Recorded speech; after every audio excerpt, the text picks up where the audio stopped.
السلام عليكم ورحمة الله وبركاته. أهلا بكم أصدقائي في قناة تالا سبورت. مواعيد مباريات اتحاد شهر مارس 2025. قبل أن نبدأ لا تنسى اللايك والاشتراك في القناة. يوم الأحد 2 مارس 2025 الاتحاد يقابل الأخدود في الجولة 23 من دوري روشن على ملعب الأنماء في مدينة الملك عبدالله الرياضية في جدة عند الساعة 10 مساء بتوقيت مكة المكرمة.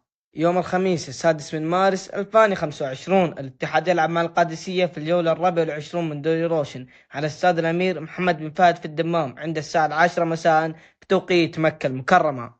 يوم الخميس 13 مارس 2025 الاتحاد يقابل الرياض في الجولة 25 من دوري روشن السعودي على مدينة الأمير عبدالله الفيصل في جدة عند الساعة 10 مساء بتوقيت مكة المكرمة. الله يعطيكم العافية أصدقاء تالا سبورت.